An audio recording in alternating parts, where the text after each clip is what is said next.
నమస్కారం. ఆషాఢ శుద్ధ ఏకాదశి పరమ పవిత్రమైన తొలేకాదశిగా చెప్పబడుతుంది.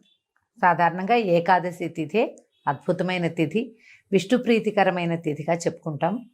అయితే ఈ ప్రత్యేకంగా తొలి ఏకాదశి నాడు విష్ణువు యోగ నిద్రలోకి వెళ్తాడని, ఇక్కడి నుంచి 4 నెలల పాటు మళ్ళా కార్తీకంలో వచ్చే శుక్ల ఏకాదశి దాకా ఉత్థాన ఏకాదశి అంటారు, అప్పటిదాకా ఆయన నిద్రిస్తాడని చెప్తారు. ఈ 4 నెలల్ని చాతుర్మాస్యంగా భావించి ఈ 4 నెలల కాలంలో కొన్ని రకాల నియమాలు పాటించే విధానం కూడా కనపడుతుంది. అనేక మంది మఠాధిపతులు, పీఠాధిపతులు, సన్యాసం అది స్వీకరించిన వాళ్ళు కూడా చాతుర్మాస్యం చేయటం కనపడుతుంది. సంసారులు కూడా, సాధారణమైన వాళ్ళు కూడా చాతుర్మాస్య దీక్ష పెద్దవాళ్ళు దీక్ష తీసుకుంటారు. అది ఇక్కడి నుంచి మొదలు ప్రతి నెల ఒక్కొక్క వస్తువుని వ్యర్థ పదార్థంగా తీసి పక్కకు పెడతారు. వాళ్ళ పద్ధతి ప్రకారం చేసుకోవచ్చు. అయితే ఈ చాతుర్మాస్యంగా చెప్పబడే 4 నెలల కాలంలోనూ విష్ణుదేవుడు, మహావిష్ణువు పాతాళంలో ఉన్నటువంటి బలిచక్రవర్తి వద్దకి వెళ్తాడని ఇలాంటి ఒక కథనం కూడా కనిపిస్తుంది. మధ్యలో ఆయన పక్కకి తిరిగి పడుకుంటాడు. ఇప్పుడు యోగ నిద్రలో ఉన్న విష్ణువు పరివర్తన ఏకాదశిగా చెప్తారు, పక్కకి తిరిగిన ఏకాదశి కూడా ప్రత్యేకంగా. అయితే ఈ ఏకాదశిలో మొదటిగా తొలి ఏకాదశిగా చెప్పబడే ఈ ఏకాదశి రోజున పేలపిండిని విష్ణువుకి నివేదన చేస్తారు. పేలపిండి పంచిపెట్టచ్చు, చాలా విశేషమైన దానంగా పరిగణించబడుతుంది. ప్రసాదంగా ఇవ్వచ్చు, దానంగా ఇవ్వచ్చు. ఈ తొలి ఏకాదశి రోజున అన్నం పూర్తిగా నిషేధం, మాంసాహారం నిషేధమే. ఆ తర్వాత ఒకవేళ ఏదైనా అనారోగ్యంగా ఉండి ఆహారం విసర్జన చేయలేము, ఉపవాసం చేయలేని వాళ్ళు సాత్వికమైన ఆహారం ఏదైనా తీసుకోవచ్చు. ఉల్లి, వెల్లుల్లి అలాంటివి తీసుకోకూడదని చెప్తారు. అయితే ఏకాదశి సాధారణంగా మనం అందరూ ప్రతి ఏకాదశికి ఉండేటట్టుగానే ఈ తొలి ఏకాదశి నాడు కూడా ఆ రోజంతా ఉపవాసం ఉండటం, పగలు నిద్రించకూడదు, రోజంతా విష్ణునామస్మరణలో ఉండాలి, ఎక్కువగా నామపారాయణ చేసుకుంటే మంచిది. మళ్ళీ మర్నాడు ఉదయము ద్వాదశి సమయం దాటకుండానే పారణ చేయటం, ఎవరికైనా బ్రాహ్మణ భోజనం ఇవ్వటం, బ్రాహ్మణులకి భోజనం పెట్టడం, లేదా మోయిని ఇవ్వటం, పొత్తర్లు ఇస్తామంటారు, అలాంటిది ఏదైనా ఇవ్వచ్చు. ఇచ్చి తాము భోజనం చేస్తే తొలి ఏకాదశి వ్రతం పూర్తవుతుంది. ఈ తొలి ఏకాదశిని శయనేకాదశిగా కూడా చెప్తారు. విష్ణుమూర్తి నిద్రపోతారు కాబట్టి, ఇక్కడి నుంచి నిద్ర మొదలు కాబట్టి. అయితే ఇప్పటి నుంచే మనకి కొద్ది రోజులు, ఒక 10 రోజుల తర్వాత ఇంచుమించుగా దీనికి దగ్గరలోనే ఉత్తరాయణ కాలం వెళ్ళిపోయి దక్షిణాయనం మొదలవుతుంది. ఉపాసనా కాలంగా చెప్తారు. దేవతల నిద్రాకాలం అని, ఇప్పుడు తప్పకుండా ఉపాసనలు పెంచాలని. పండగలు చాలా వస్తాయి చూడండి. ఈ తొలి ఏకాదశి తర్వాత క్రమంగా మనకేముంది, ఆషాఢం వెళ్ళిపోతే శ్రావణం వస్తే అన్ని పూజలు. భాద్రపదంలో 10 రోజులేమో మనం గణపతికి పూజ చేసుకుంటాం.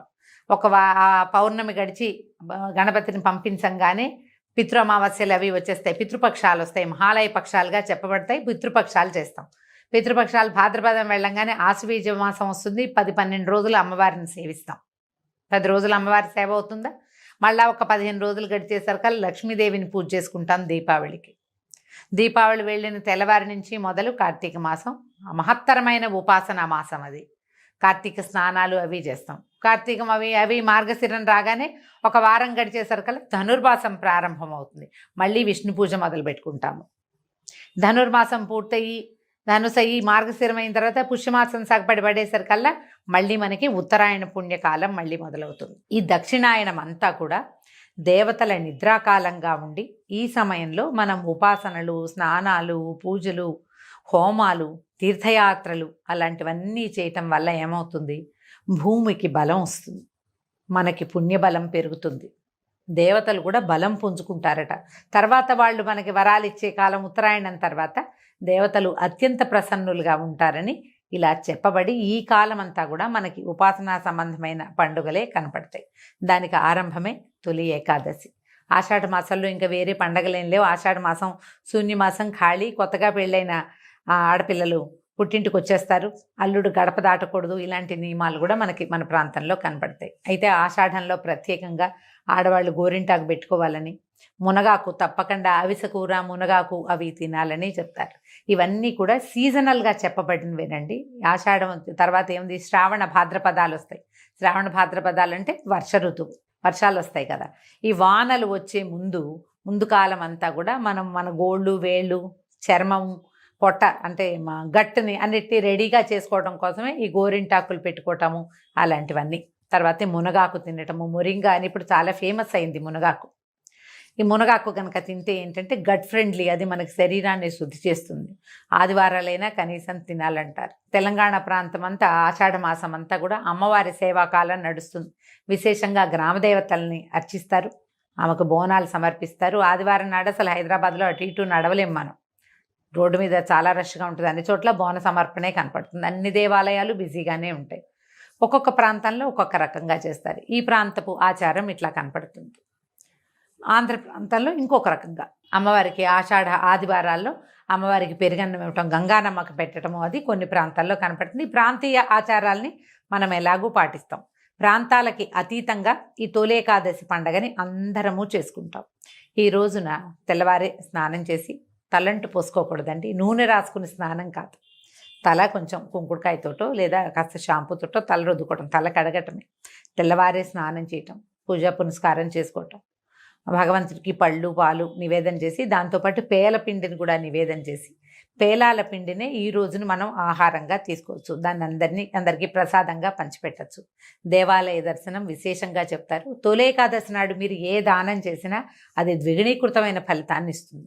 దానం పుచ్చుకోని కూడా అనకూడదు. వాళ్ళు ఎవరైనా ఏమైనా ఇస్తే అబ్బాయి మేము ఇది తీసుకోండి అనకూడదు, తీసుకోవాలట తప్పకుండా. వస్త్రదానం చేయొచ్చు, పళ్ళు ఫలాలు దానం చేయొచ్చు, తీయని వస్తువులు ఏవైనా ఇవ్వచ్చు. పంచామృతం లాంటివి కూడా కలిపి ఎవరికైనా, పంచామృతాలు అంటే పాలు పళ్ళు, అదే పాలు నెయ్యి, తర్వాత తేనె, పంచదార, పెరుగు, ఇవి కూడా మనం విరివిగా ఎవరికైనా ఇవ్వచ్చు. ఇవన్నీ కూడా మంచి అద్భుతమైన దానాలుగా పరిగణించబడతాయి. ఈ రోజంతా కూడా విష్ణునామ సంకీర్తన చేసుకుంటూ రాత్రికి జాగరణ ఉండగలిగితే చాలా మంచిది. ఏదైనా గర్భవతులు, పెద్దవారు, మరి చిన్నపిల్లలు, వీళ్ళంతా అన్నం తినకుండా ఉండలేని వాళ్ళైతే వారికి ఉపవాస నియమం లేదు. ఒకవేళ ఉండగలిగితే అన్నానికి భిన్నంగా ఏదైనా కొద్ది చిన్నపాటి ఫలహారాన్ని స్వీకరించవచ్చు. ఈ రెండు లేకుండా ఉండగలిగే వాళ్ళు హాయిగా ఉపవాసం ఉండొచ్చు. భగవన్ నామస్మరణ చేసుకుంటే మంచిది. ఈ పరమ పవిత్రమైన తొలేకాదశి రోజున దుర్భాషలు ఆడకూడదు, ఇతరులని నిందించకూడదు, గొడవలకి కొట్లాటలకి దిగకూడదు. ఇది ప్రధానమైన నియమం. మీరు ప్రశాంతంగా ఉండి ప్రపంచాన్ని ప్రశాంతంగా ఉండనివ్వాలి. మర్నాడు ఉదయం పొద్దునే మళ్ళీ స్నానం చేసి దేవతార్చన చేసుకుని, వంట చేసుకుని, స్వామికి నివేదన చేసి, ఎవరికైనా భోజనం పెట్టి మనం కూడా భోజనం చేయగలిగితే మంచిది. దక్షిణ తాంబూలాదులతో బ్రాహ్మణ్ణి సత్కరిస్తే మరీ మంచిది. ఇది సంవత్సరానికి ఒకసారి వచ్చేదే. ఈ మనం మామూలుగా చెప్పుకునే ఏకాదశుల్లో ప్రత్యేకంగా ఈ ఒకరోజు ఉపవాసం ఉన్నా చాలు, 24 ఏకాదశులు వస్తాయి మనకి సంవత్సరానికి. అవన్నీ చేయలేము. ఈ ప్రఖ్యాతమైన ప్రత్యేకత ఇది, స్వామివారు ఈ రోజున యోగ నిద్రలోకి వెళ్తాడు కాబట్టి ఈ రోజున అయినా సరే మనం ఉపవాసం చేయగలిగితే మంచిది. ఒకవేళ ఉపవాసం ఉండలేని వారు కనీసం మాంసాహారం తీసుకోకుండా అయినా ఉండగలిగితే మంచిది. భగవన్ నామస్మరణ చేసుకోండి, విశేషమైన ఫలితం లభిస్తుంది. అవకాశం ఉన్నవాళ్ళు ఈ పండుగని చక్కగా జరుపుకోవచ్చు. ఇవేటికి అవకాశం లేదు, ఏదో భోజనం చేసేస్తాం, దేవాలయ దర్శనం చేయొచ్చు కదా, కనీసం దేవాలయ దర్శనమైనా చేసుకోండి. విష్ణునామ సంకీర్తనతోటి ఈ తొలి ఏకాదశి పండుగని చక్కగా జరుపుకుందాం. నమస్కారం.